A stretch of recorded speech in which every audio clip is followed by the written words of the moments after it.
Assalamualaikum warahmatullahi wabarakatuh. Waalaikumsalam, Haji. Apa khabar? Baik, alhamdulillah. Awak apa khabar? Alhamdulillah baik. Ya, tuan-tuan perempuan kita perlu ada dua ilmu ni lah dah terlebih dahulu lah. Satu ilmu kewangan, nombor dua ilmu emas. Ilmu emas yang kita akan terangkan topik hari ini. Saya ke topik emas. Kenapa emas? Satu, ilmu emas kita kena faham. Sini simbol simbol kekuasaan, kekayaan, kemenangan dan kecantikan. Sebenarnya bila kita cakap tentang simbolik ataupun simbol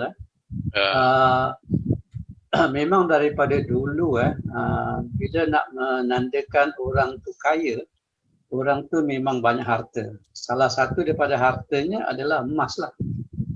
Sebab itu dipanggil tu dan akhir sekali adalah kecantikan lah. Dan wanita ni dengan emas ni memang sinonim kalau dia pakai emas ni maknanya kecantikannya makin menyerlah. Seri. Ya, makin berseri. Okey. So itulah kelebihan tentang emas dan memang fitrah manusia memang suka kepada emas Jadi untuk kita mulakan pelaburan sebab hari itu ada yang tanya saya apa bezanya emas 916, apa bezanya emas 999. Mungkin kita boleh terangkan sedikit lah di sini Boleh.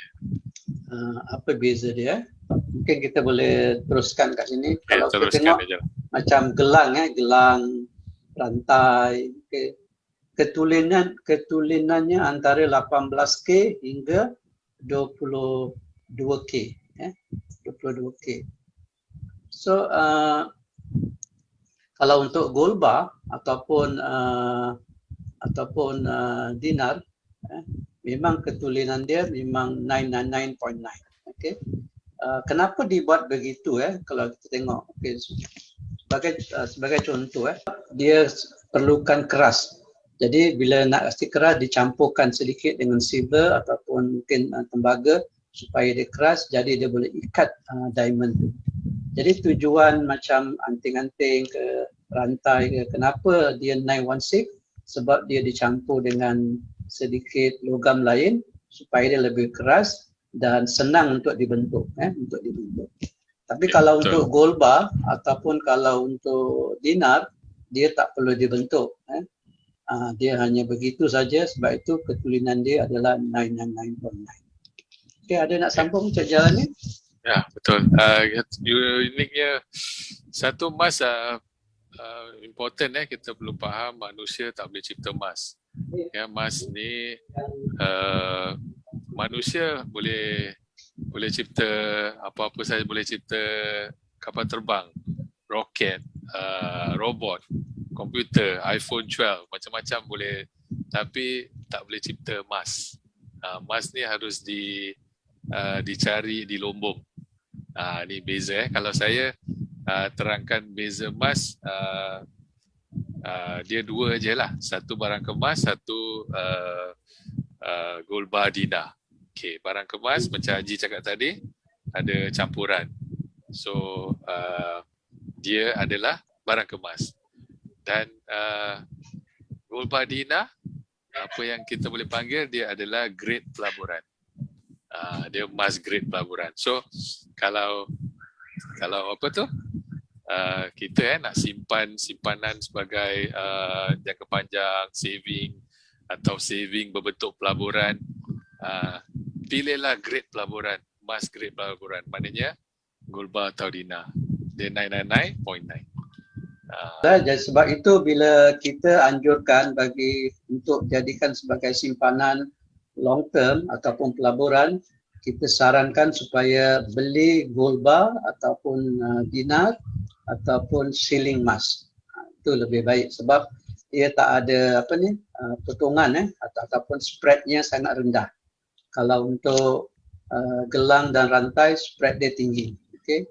Kalau untuk gold bar, spread tu maknanya susut nilai lah. Bila kita nak jual balik, susut nilainya tu rendah. Jadi kalau rendah tu senang kita dapat keuntungan.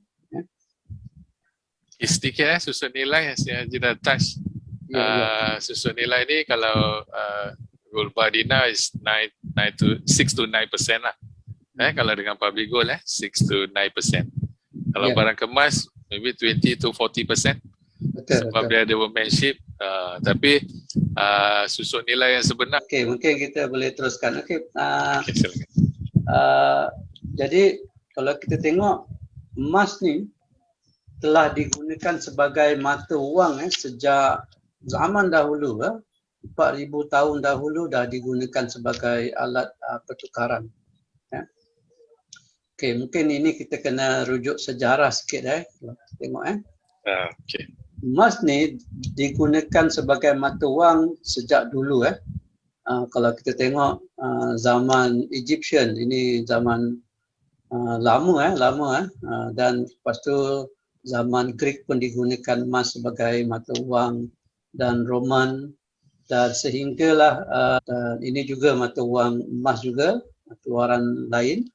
Dan kalau tengok dalam Islam sendiri mata wang Islam dinar, emas terakhir, inilah bentuknya dinar, dan pada tahun 1923 itulah kali terakhir mata wang dinar digunakan sebagai pertukaran.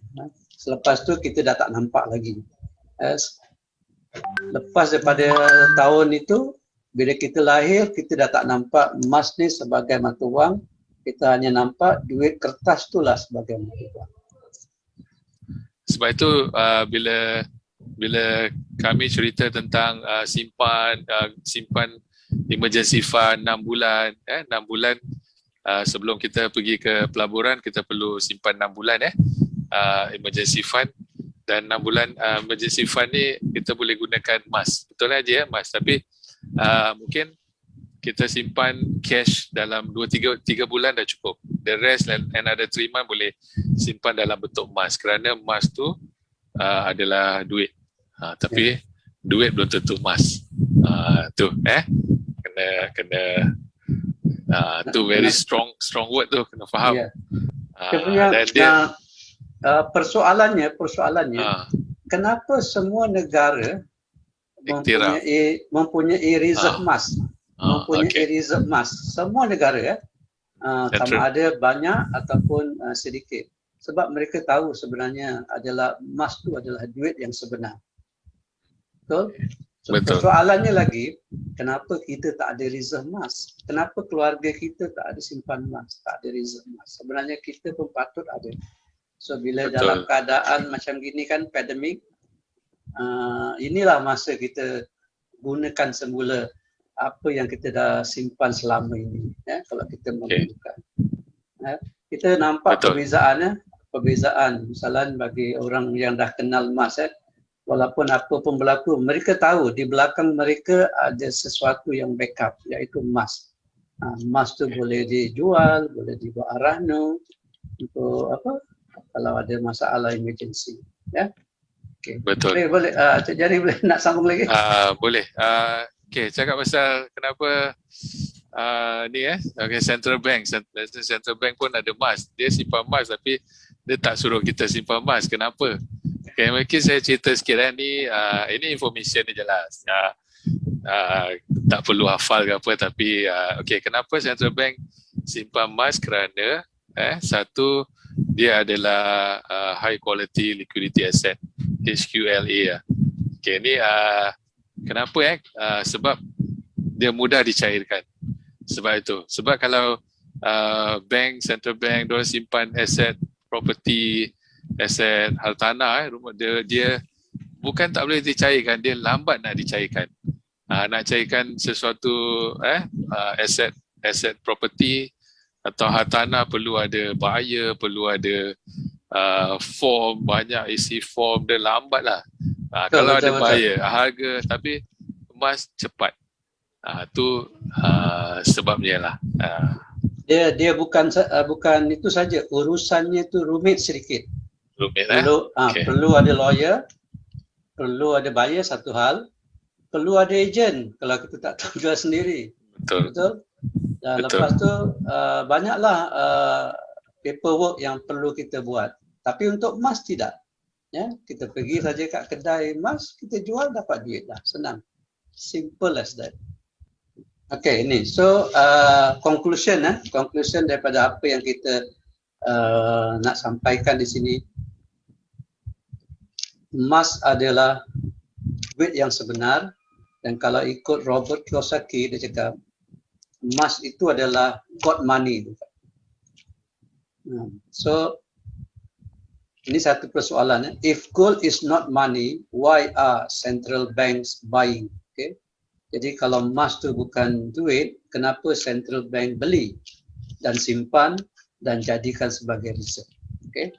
So itu apa yang kita nak sampaikan di sini. Jadi mulakan hari ini, mulakan sekarang dan konsisten terus simpan. Okay. Okay, Cik Jali. Okay. Okay. The best time untuk beli gold adalah 10 years ago. So the next best time is of course now, today. Macam apa yang kita cerita tadi, orang yang paling untung dalam dunia emas ni sebenarnya bukanlah orang yang kenal emas awal. Bukan. Tapi yang paling untung adalah orang yang mulakan sekarang beli dengan konsisten.